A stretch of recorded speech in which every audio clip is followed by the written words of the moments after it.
What's going on, movie lovers? Welcome to Apocaflix Movie News. I'm Jacob Bartley. I am joined today by Gio Ramos. What's going on, man? What's up, guys? And also Jake Berlin to my left. How's it going, guys? First video movie news. Exactly. As you can see, we're trying something new, something different. You know, we don't have our full setup and everything, but we're just going to try this and see how it goes, so bear with us. It's just something new for us. But for those of you who don't know, this is our movie news show / podcast where we break down some of the biggest movie news stories throughout the week. And we got some good stuff to talk about today. So let's jump into that. But before we get into our official topics, we want to talk a little bit about the announcement of the title of Star Wars Episode 8, which is The Last Jedi. We did put out a speculation video on our YouTube channel. You can go and check that out. But we didn't really get to hear Gio's thoughts, and we'll just go ahead and, recap mine and Jake's thoughts as well. So, Gio, you heard the title. What do you think about the title, The Last Jedi, for Star Wars Episode 8? I like the title. It makes sense considering what happened in The Force Awakens. You know, Luke Skywalker, spoiler, the movie's been out for like over a year.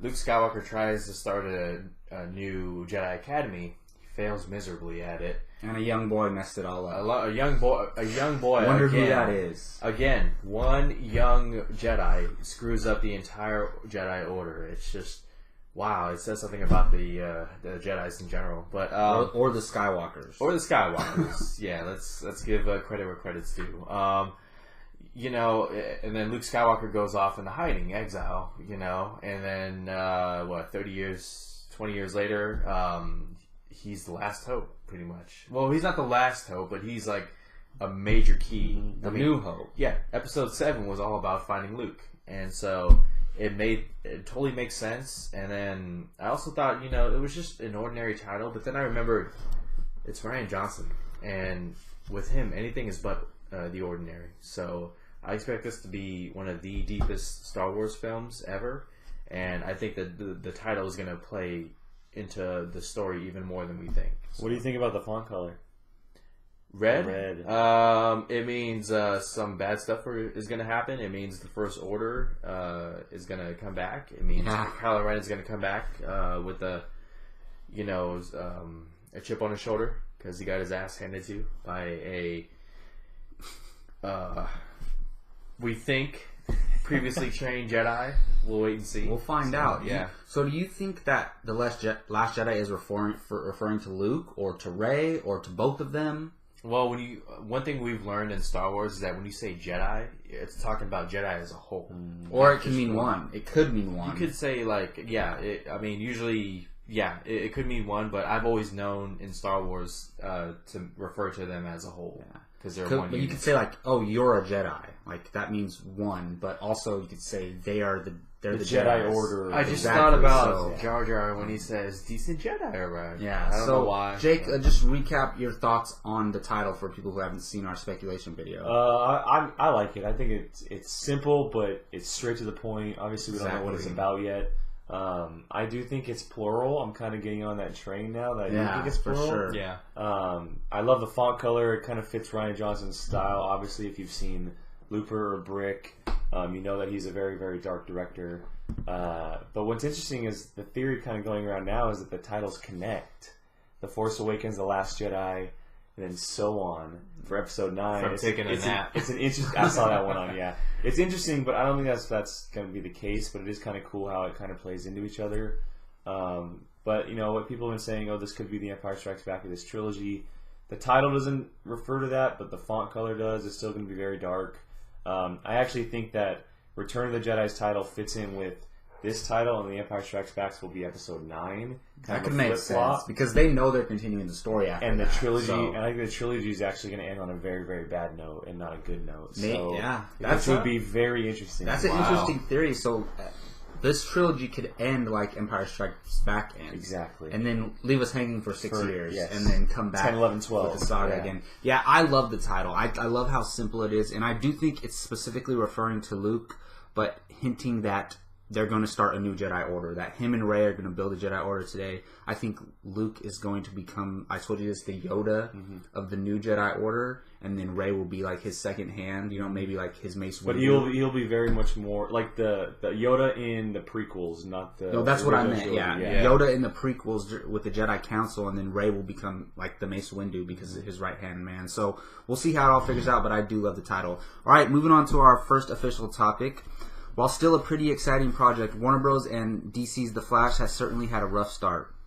Following the unfortunate departure of Rick Famuyiwa due to those damn creative differences last year, Variety has now reported that WB has brought in Joby Harold to give the film a page one rewrite, meaning a completely new script. Famuyiwa had stated that he pitched a film, quote, in line with my voice, humor, and heart, but that it changed drastically once the studio stepped in. The Flash is still scheduled for a March 16th, 2018 release. Gio, is The Flash the latest victim to too many hands in the kitchen? Yeah. DC and Warner Bros. Yeah, it is.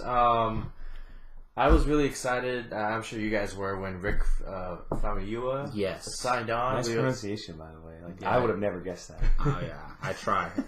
A lot of movie talk, but yeah, I was excited when he got on. He seemed like a great choice, and we were all excited. And then next thing you know, he's out, and we're like, "What's going on?" You know. And now we heard Warner Bros. Talk a lot about this tonal shift and where they want to go and everything. And it seems to me like they still don't have a vision, a long-term plan for this universe, and it's really unfortunate to hear.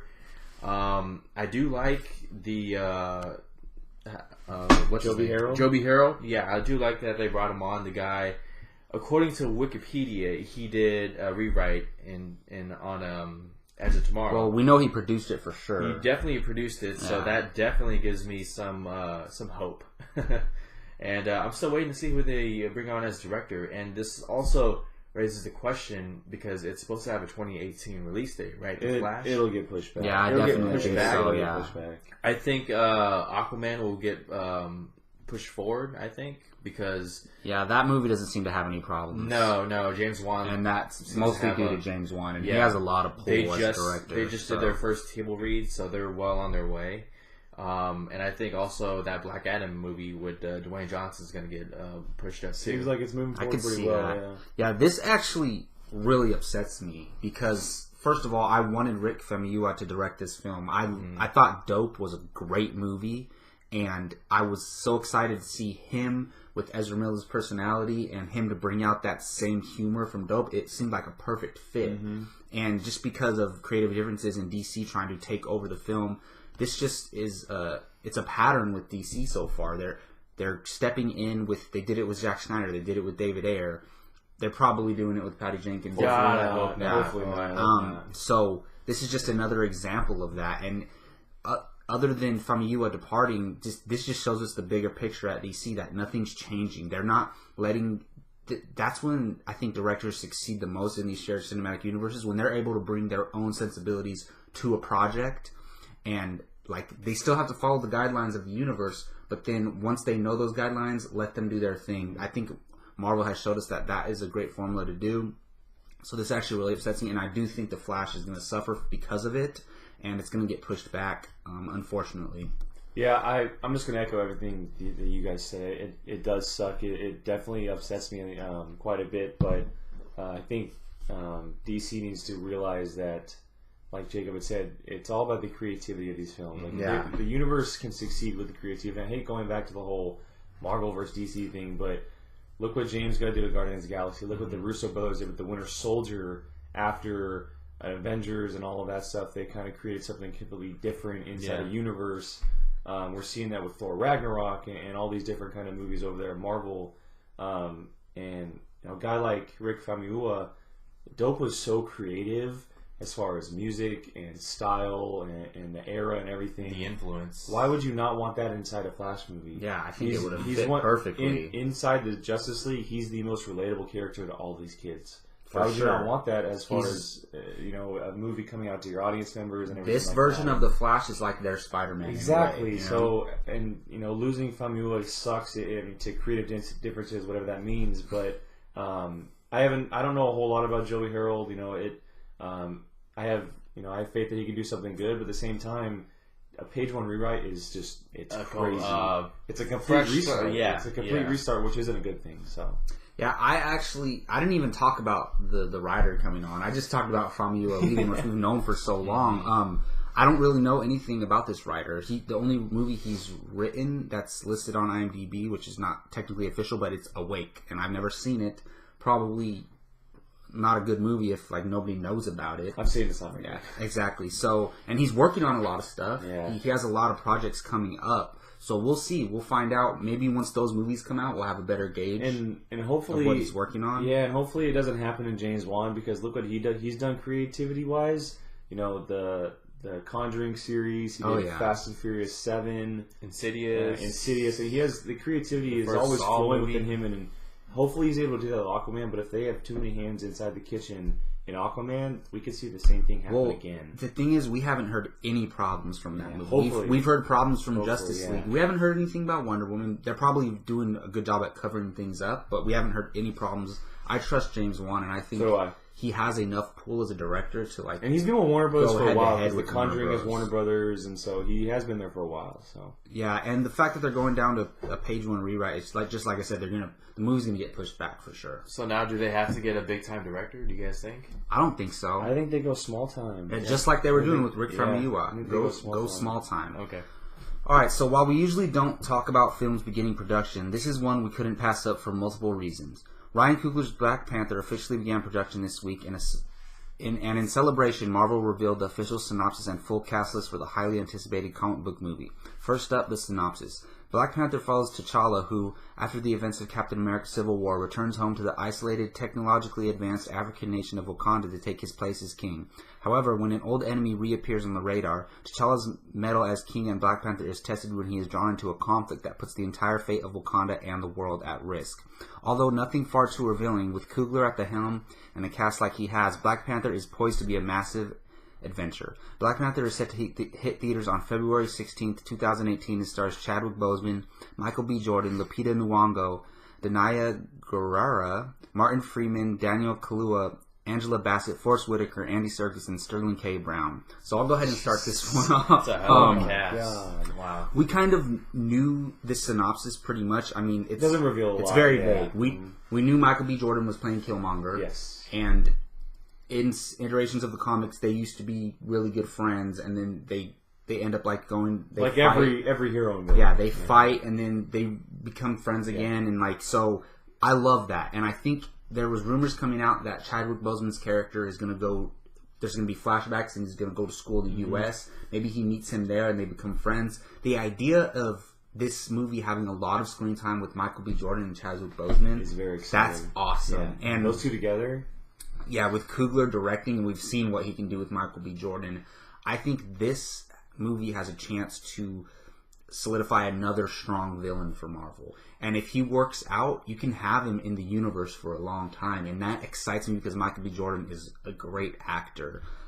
So I like this synopsis, even though it's very vague. The fate of Wakanda and the world at risk. We knew, we could have guessed that. Yeah. And we already knew who Michael B. Jordan was playing, so we could have guessed the rest. But I like it, and it's great that it's going into production. This movie is going to be really exciting for sure, Jake. Yeah, I'll echo everything you just said. The cast is phenomenal. Everybody outside of Boseman and Michael B. Jordan. Forrest Whitaker, Andy Serkis, Lupita Nyong'o, Sterling K. Brown, who's off crushing the O.J. Simpson TV show. Mm-hmm. Then you have Andy Serkis and Martin Freeman, who we've seen in the universe before. But yeah, it's exciting. This movie sounds like it's just going to be awesome. So much fun. It's going to be so different, too. I know that this year Logan, we've been talking, what are Logan's Oscars chances and whatnot, and I think that might hinder a little bit. I think Black Panther might be the first comic movie to be nominated for an Oscar. Yeah, because of Ryan Coogler. Wow. And Sac State That's alum, a big by the way. statement. State yeah, alum, he is. So, That's but awesome. I think Black Panther will be the first comic movie to be nominated for an Oscar. Wow, bold prediction. Yeah. I'm that excited for it. It's blowing my mind in this movie with this kind of cast and this director. So, Gio, what do you think about the synopsis? That prediction is not too crazy, Jake. I'm right there with you. Synopsis makes complete sense for those of you who've seen Captain America: Civil War. You know that Black Panther, Chadwick Boseman, T'Challa, he kind of falls into the mantle of being king, I guess you could say. And now he's going to be tested, and that totally makes sense. And it's so exciting to see Michael B. Jordan be in that villain role, because anytime he's working with Ryan Coogler, it's always a home run hit every single time. And glad to see them both back. And I'm just, I'm really looking forward to this movie. It's a hell of a cast. Two things. One, do we think Michael B. Jordan's character will die at the end of the movie?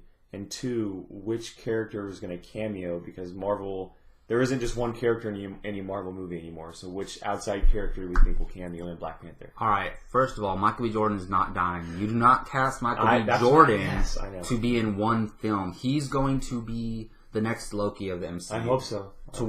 He's in this movie, and he's going to appear in other films as well. Definitely in Black Panther sequels. He's not going anywhere, and especially if Ryan Coogler stays on, for sure. There's two names that come to mind as far as cameos, and that's Bucky Barnes, the Winter Soldier, because he's in Wakanda. Spoiler if you haven't seen Civil War, and then Captain America. But there's also plenty other options because Black Panther has relationships with other characters too. So, Gio? No, I don't think Killmonger, is that his name? Killmonger, yeah. Michael B. Jordan, his character is going to die. Like I said, like Jacob said, you don't cast him and make him a one-off. No. And secondly, I think it's a pretty safe bet that Sharon Carter is going to reappear because she's working with Martin Freeman. That's character. Actually a good call. Yeah, good call. That is a really good call. Yeah. Actually, I didn't think about that. Yeah, Sharon Carter, Bucky, and Cap. I actually think Black Widow has a chance. That was I was going to say, but they're not cool. I know.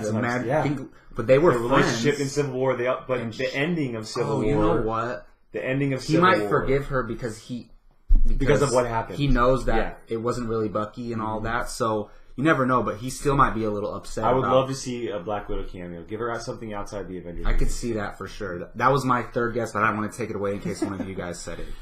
All right, so are you a fan of Star Wars? Then you'll probably enjoy the following news. It's been announced that Paramount has purchased the rights to Sonia Purnell's novel A Woman of No Importance. And attached to star in the so-called super spy thriller is none other than Rey herself, Daisy Ridley, which is added to a long and incredible film she's attached to following her debut in 2015's The Force Awakens. You might have heard of it. A Woman of No Importance has yet to be given an official release date.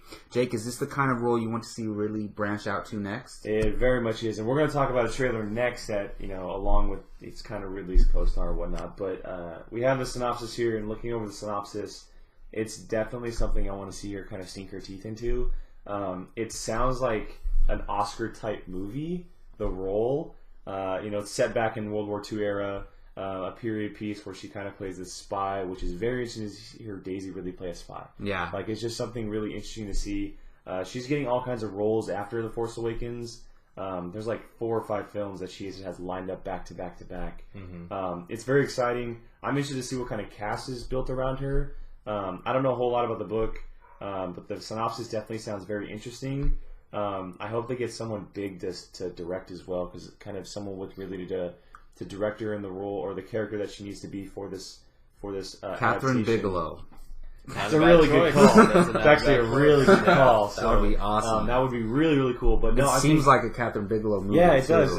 But having her be a spy in a spy thriller, that just sounds awesome. It sounds really cool. No, I love this. I mean, I'm so excited for Daisy Ridley to expand outside of the Star Wars universe. Don't get me wrong, I love to see her as Rey, for sure, but I think she is so talented, and I'm so excited to see her in different movies. I'm really looking forward to Murder on the Orient Express later this year. It was almost in my top 10 most anticipated movies, and Kenneth Branagh is a brilliant director, in my opinion, and the rest of that cast is amazing. So, yes, this sounds awesome for Daisy Ridley. Yeah, I completely agree with you. And I think once we see her in something besides Star Wars, like Murder on the Orient Express, it's going to be even more exciting to see her, in movies like these, these dramatic roles, these based on real life. It's we've seen, whether it's the audition tape or moments in Force Awakens, she can really bring out the dramatic. Oh yeah, and that's really impressive because of her not lack of experience, but she didn't have on the that big much screen. On the big screen, so I'm really looking forward to seeing what she does in this movie. We'll even see in episode 8, like she's going to be playing the same character, but she's going to be doing something different. It's going to be because Ryan. She has to interact Johnson, with. She's Luke going to be too. such a different character because now that she knows she has these powers, it's such a big burden. Yeah. And it's definitely not going to be the same Rey that we saw from the Force Awakens. She'll still be adorable and fun and all that stuff, but it'll definitely be somewhat of a darker Rey. So I don't know if it's going to happen in this movie or Murder on the Orient Express, but I want to see her like do an American accent. Like I want to see how that sounds. Yeah, that would. Yeah, I think it might happen in Murder on the Orient Express. Yeah, I hope so. We have no idea, but we'll see. All right. Speaking of The Force Awakens, our first trailer of the show is for Daily Ridley's partner in crime, John Boyega's new movie, Imperial Dreams. While we're waiting to see him suit up as Finn again, Boyega stars in the gangster drama that centers on a 21-year-old reformed gangster whose devotion to his family and his future is put to the test when he's released from prison and returns to his old stomping grounds in Watts, Los Angeles. Imperial Dreams is released on October 1st of this year. Gio, we just watched the trailer together. What do you think of it? Man, I love John Boyega in this role, man. I love what he's doing. This guy is such an incredible actor, so talented, and this might, correct me if I'm wrong, this is his first dramatic role. He had Attack of the Block was like an action fun movie. Fun, Star Wars, and then this is going to be the first time he's going to be able to demonstrate what this guy can really do, because he is a really, really up-and-coming, promising actor, and I think he's going to have a great career ahead of him.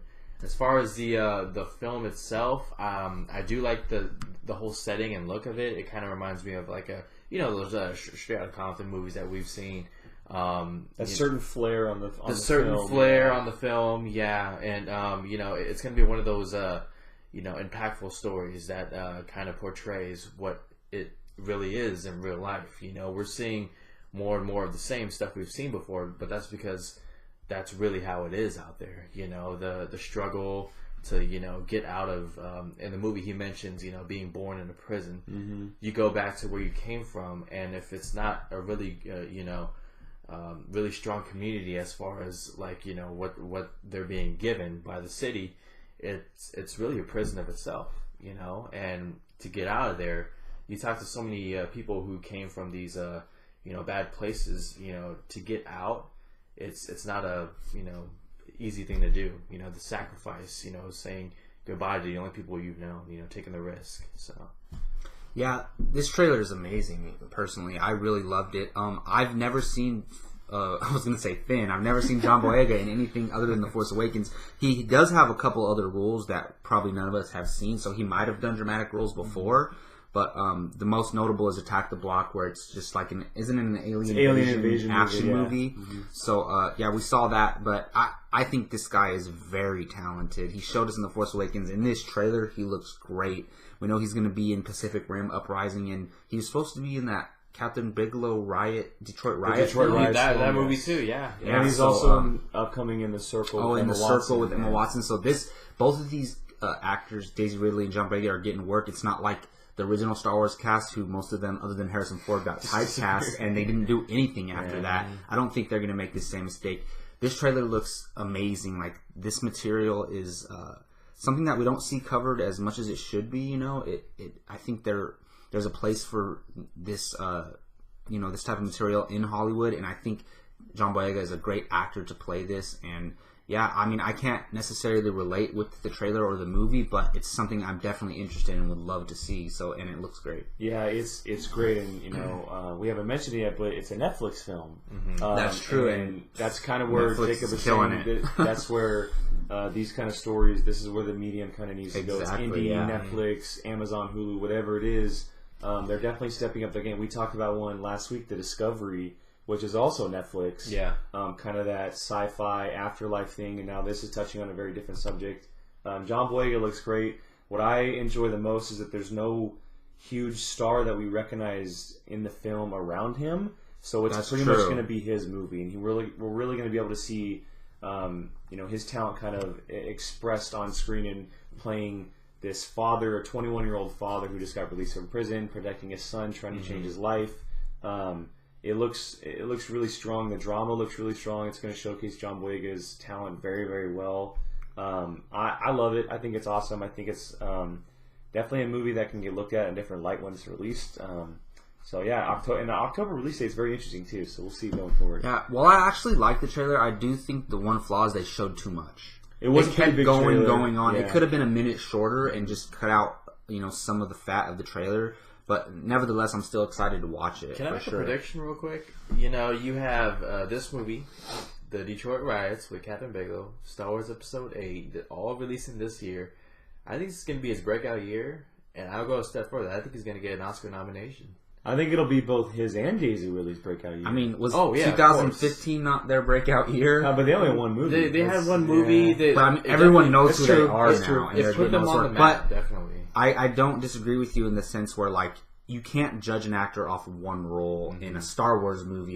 You already have everything going for you in a Star Wars movie. So I think you're right in the sense, they'll solidify themselves as legit actors this year. So that'll make sense. Alright, so our next trailer is for Wolves, which tells the story of an 18-year-old basketball player star who is being recruited by Cornell University and seems to have it all. But at home, he's struggling with a troubled father who has a gambling addiction and a mother who's trying to keep the family afloat, but does so with great emotional and financial sacrifice. Wolves stars Michael Shannon, Carla Gugino, and Taylor John Smith, and is released on March 3rd, 2017. I'll take this one first. I liked the trailer, but it kind of seems like a made-for-TV film, honestly. That's the way it looked to me. But I do like the stuff that it's covering because I'm a big basketball fan, so... And this is kind of real life. And I haven't seen any good basketball-related movies lately. So I'm excited from that sense, but I'm just... The way the movie feels, it feels like it was made for TV, but it obviously has Michael Shannon, and I love Carla Gugino. She's awesome. I'm not familiar with the kid, but it looks like something where I would want to watch it, but I don't think I would run out to the theaters to go see. But yeah, I liked it overall, and Michael Shannon's always great. Gio? Yeah, I agree with you, Jacob. I wasn't too impressed with the trailer as a trailer. The movie definitely looks interesting, and what this reminded me of is in real life, Jake. You coach baseball. You've done some sports. Mm-hmm. I've known a lot of people I know who are athletes. Who aspire to be athletes. They are surrounded by good parenting, by good people, but not everyone has that. Luxury. Some parents are idiots out there because they don't realize that their child has a huge opportunity to not only change their lives, but yours as well. And when you don't, give them the support that they need, it really, it could endanger, their future. And so that really struck with me with the trailer. That really, and I think Michael Shannon's perfect for that role because that guy can do some crazy. I'll tell you. But he's been killing it lately. Yeah, so I just wanted to mention that. Yeah, no, I think it's a good trailer just because it touches on a very specific subject. We've seen it a few times in certain TV shows and movies. The one that stands out is definitely Friday Night Lights. The fact that when kids who are really good at sports, they're starting to get looked at, whether it's college or professionals, their parents kind of live through them. As far as this trailer goes, because his son is so good, his father starts to gamble on him, and then they start losing all this money and whatnot. And it kind of, you could see the consequences of doing that. It's real life. It happens. Some families are broken up because of it, and what future holds for some people as far as sports go. So it's definitely a subject that I can kind of relate to as far as being in it every day as far as sports. But I do agree with Jacob. It kind of looks like a lower class movie, something like made for TV or just like a small release or something. Yeah. It's something I'm interested in seeing for sure because I enjoy Michael Shannon. I enjoy Carla Gugino for sure. The kid looks great as well. And like Jacob said, we don't see a lot of basketball movies. It's either football, baseball, not a lot of basketball stuff. So that's definitely something very interesting. Yeah, for sure. All right, well, moving on to our segment, which is called Take One or Leave One, where we take 2 or 3 movie-related things and put them against each other, and we decide whether we take one or leave one. Doesn't mean you hate the one you're leaving, it just means you like the one you're taking a little bit more. So our first Take One, Leave One of the show features a rare marketing tool, but nevertheless one to talk about: motion posters. The matchup includes Beauty and the Beast, Disney's live-action adaptation of the classic fairy tale starring Emma Watson and Dan Stevens, and Baywatch, Paramount's big-screen adaptation of the popular 90s television show starring Dwayne Johnson and Zac Zac Efron. Beauty and the Beast opens on March 17th, and Baywatch hits theaters on May 26th. Jake, you've seen all these motion posters. Which ones are you taking? Which ones are you leaving? Even though, for me, it's not an easy choice. Yeah, no, it's they're both movies I'm looking forward to this year, Yeah. just because of the cast. Yeah, like you had said, the motion posters, they're not used a whole lot. They're used in specific films and whatnot. I think that the Beauty and the Beast ones are really cool. The Baywatch ones are very interesting. But I think I'm going to take the Beauty and the Beast ones only because now we see that the cast is officially human. Like we see that in their human form. It's the first time we've seen Emma Thompson and Google. I think there was a poster, like a regular the poster original that had all of them. That's in right. it, That's but, right. But this is our first time seeing them up close. And the Josh Gad one, where he kind of puts on that creepy smile. Oh man, that was hilarious. The Baywatch ones are really cool and really fun. It's definitely the tone of the film. Zac Efron gets stuck on the ice, or Dwayne Johnson flipping us off, and then obviously the eye candy with Alexandra Daddario and Kelly Rohrbach and stuff. But I'll take the Beauty and the Beast one solely on we get to see these characters in human. I wish Beast was in human.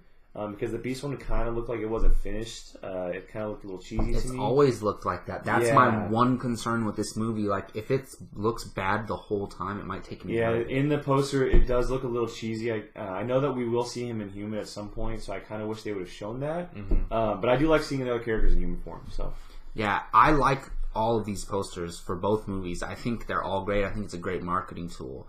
And I am looking forward to Beauty and the Beast way more than I am Baywatch, even though I'm looking forward to Baywatch. But as far as a marketing tool and as posters, if I'm just judging it off that, I'm actually taking the Baywatch ones. Because this is my type of comedy movie. I think it's going to be hilarious. The Rock is great. I'm a big fan of Zac Efron. Alexandra Daddario, come on. The whole cast looks great. The trailers look great. I like the R rating. So this fits with the tone of the movies. Like, you can see the personality of the movie coming out through the posters. The Zac Efron one's hilarious. I don't know who that other actor is. The John Bass. chubby His guy. name is John Bass. That was hilarious when he takes off his jacket and he's just like kind of chubby. Like, it's also a really cool idea because it's starting to get really cold outside, and the tagline "Don't worry, summer is coming." So I just think as a piece of art and as far as marketing, the Baywatch ones are a little bit better. But I love the Beauty and the Beast ones as well. But I am taking the Baywatch motion posters. I was really curious about which one you'd pick because you got Baywatch, R-rated comedies, and then Beauty and the Beast. I got to go Baywatch too. Yeah. I really love what Beauty and the Beast is doing, but when I saw that Baywatch poster, I'm like, man. And then Dwayne Johnson, he does the smiley face, and then he just flicks him off. That's so funny, hilarious. So I got to go Baywatch. Yeah, I'm sure both movies will be awesome. At least Hopefully. I'm hoping so. All right, our final matchup of the show is all about this weekend's new releases. First up is Resident Evil's The Final Chapter, which stars Mila Jovovich as her final time as Alice in the long-running video game franchise. Second is A Dog's Purpose, which follows one dog as he looks to discover his purpose in life over the course of several lifetimes and owners. Lastly is Gold, which stars Matthew McConaughey and Edgar Ramirez in the true life telling of Kenny Wells and his undying search for gold in the uncharted jungle of Indonesia. Gio, you've seen the trailers for these movies, heard about the word of mouth of each of them. Which one of these, or two, are you looking forward to? Which ones are you taking? Which ones are you leaving? I'm leaving all of them, and I'm taking a second viewing of Split. That movie is so good. If you have not seen Split, watch it. It's one of the best thrillers I agree with in that. recent years. It's so smart and so well done. The performances are great. With these movies, look, Resident Evil, I'll be honest, I've never followed the series. I haven't even seen a Resident Evil movie. Never seen the first one? No. Really? I like the first one. Nah, I'm still hooked on Mortal Kombat. Okay, so I can't be excited for something that I haven't followed. As far as Gold, I had a bad feeling about this one. That January 27th release date, I'm like, that's a little too late, don't you think? I mean, a lot of the movies, they get wider releases in the beginning of January after their, limited run for an Oscar consideration. I'm like, why is this movie getting, such a late release? And we supposedly, because of the word of mouth, maybe know why. But, and A Dog's Purpose, that controversy, don't even try arguing why someone should watch this film because you will get criticized pretty badly. What that video showed was very, very graphic, very disturbing. So, Jake? This is actually gold is the lowest one for me. It's it doesn't look like a normal Matthew McConaughey to me as far as recent years go. I was actually looking forward to it until I heard some things about it. It's between A Dog's Purpose and Resident Evil. I know that there's some huge controversy revolving around A Dog's Purpose, which is very unfortunate because it's a movie that I'm a dog lover, and I think that it's something we don't see a lot of movies that focus on dogs very much. So I was very interested. I've heard the book is actually phenomenal that it's based on. But I'm going to take Resident Evil, one, because of the unfortunate thing that came out with A Dog's Purpose, but two, it kind of looks awesome. And I'm kind of looking forward to it. It's the final movie for Milla Jovovich in this franchise. It is by far the longest running video game franchise. It's successful, it makes money, fans go out to go see it, no matter how cheesy or ridiculous it gets. The first two movies were actually really, really fun, and then they hit a certain low the last movie or two. It looks fun. They're returning the original director from the original movies on. So it looks like a good time. And I just want to see some cool action. That's what January's for. Gio said it best about a week ago with XXX. So January's for this type of movie. So I'm going to take Resident Evil. Yeah, I'm not necessarily over the moon about any of these releases. I want to see Resident Evil: The Final Chapter. Like, I think it could be a fun, just go to the movies and have a good time. I'm like you said, last is gold. I'm not so much looking forward to it. I do want to see it though, but if I had to see two of these movies and leave a third one, it would definitely be Resident Evil and A Dog's Purpose. But overall, I'm going to take A Dog's Purpose and leave the other two because, look, I know that controversy came out, and that is not acceptable. What happened with there is totally unacceptable. But I don't think the whole entire movie should suffer because of that one incident. Like, whoever was there and the dog trainer or whatever, yes, they should take responsibility, but the whole entire movie shouldn't suffer because of that one incident. I don't think, like, the studio or, the higher-up producers took first hand in that situation. I'm still looking forward to the movie. I thought it looked really charming when I first saw the trailer. Yeah, me too. I'm a dog lover. I've had dogs all my life. I love my dog, and like the relationship between a human and their dog is something that's uncomparable. And that moment when in the trailer when like they reconnect and like he jumps over his back again, like I'm like, that got to me because I'm a dog lover. So I still want to see this film, even with the unfortunate event, so I'm taking A Dog's Purpose out of the three films for sure. All right, well, that's going to do it for our Apocaflix Movie News, our first video show. I want to thank Jake Berlin for writing the show notes, of course. He does a great job, and for joining us. Let them know where they can find you online. Twitter, Instagram at Qui-Gon Jake, ApocaflixMovies.com every day, this YouTube channel. Check out the Padawan Podcast, our new news bit show that we got going on. And thank you for joining us. Yeah, of course. It. And I want to thank Gio Ramos for joining us as well. Let them know where they can find you online. You guys can find me on Twitter at GioRamos24. Check out ApocaflixMovies.com. I wrote a very passionate editorial about a certain film getting 8 Razzie nominations, which I might talk about later. Ties an all-time record. Oh boy. And you can find me, Jacob Bartley, on Twitter at JacobBartley_. Of course, on this YouTube channel, Apocaflix Movies. Please subscribe and hit that like button. We truly, truly do appreciate it. Thanks for the help. And until next time, take care.